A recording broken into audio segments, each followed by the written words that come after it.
Good morning, Muara Mutse, Excellencies, Honorable Ladies and Gentlemen, partners, allies, and friends. It's my honor to join Immaculée and our wonderful team in Rwanda in welcoming you today on behalf of all of Oxfam. My name is Gabriela Bucher, and I lead the work of Oxfam globally. And before all, I want to thank you for making the time to come together with us today. It really means a lot to us, and it matters to our future. So our event today holds two purposes. One is about celebration, about reminiscing, about learning, about reflection on an incredible 40 years of Oxfam's work in Rwanda, and celebrating the partnerships that we have forged together. Second is about legacy. We will present what will become of Oxfam starting April 2022, when we will kick off what we call the legacy period. When I had a chance to spend time together with our colleagues in Rwanda last year, we reflected that in many ways the story of Oxfam globally is reflected in the story of Oxfam in Rwanda. It's a story of an Oxfam that has evolved over the years, but one that has always been centered on tackling poverty and fighting inequality. And it's a story of real impact in people's lives that has worked in partnership, that was courageous and had to be courageous. We remain proud of our intervention in the humanitarian sector when we were mostly involved in assisting refugees in the 80s. We remember well, with the pain and the grief associated with that period, that Oxfam was among the few international organizations which recognized and alerted the international community about the genocide against Tutsis in Rwanda in 1994. As we progress through time, Oxfam supported the government's development agenda and continues to do so. Our work focused on strengthening sustainable livelihoods for smallholder farmers. It focused on supporting programs of gender justice for women and girls' rights, and on promoting citizens' voices and transformative leadership at local levels.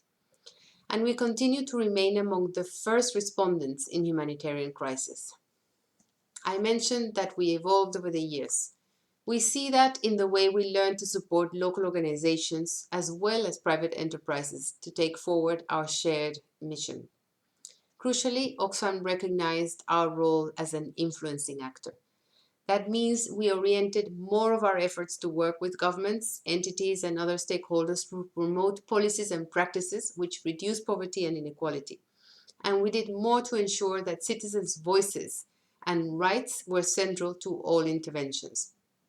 That's because we in Rwanda and around the world recognize the responsibility of the state in meeting people's rights and the role of civil society not to replicate that job, but to provide the accountability, the imagination, and the ideas to help ensure the state plays that role. And today, while there is so much more to do, the progress made in Rwanda on issues from universal health care to gender equity provide an important example of hope to countries around the world. Now I want to be clear about what comes next. I joined Oxfam 8 months into this pandemic, just as Oxfam was undergoing major internal changes. Oxfam's new strategy demands us to be more focused, more localized, more part of civil society, and we must be. And the impact of the pandemic accelerated our shift to that model. Rwanda is one of 18 countries in which we announce closures. And I believe most of you know that from April 2022, Oxfam's presence in Rwanda will reduce significantly as we will relocate our offices to be hosted by a partner organization while we significantly downsize our staff contingent. We have committed to ensure that we honor and follow through our commitments to donors as well as to our communities that we have been partnering with. That is why a team of 9 staff members will continue to implement 5 projects. As these projects close gradually, we will ensure we keep you updated until the final closure of our office in Rwanda, planned for March 2025. I want to stress the legacy of Oxfam here in Rwanda. In past years, we have invested significantly in working closely with local organizations that will continue working in Rwanda for the foreseeable future. Talking about country closures is not easy, but the flame that once lit the torch of Oxfam in Rwanda will not blow out.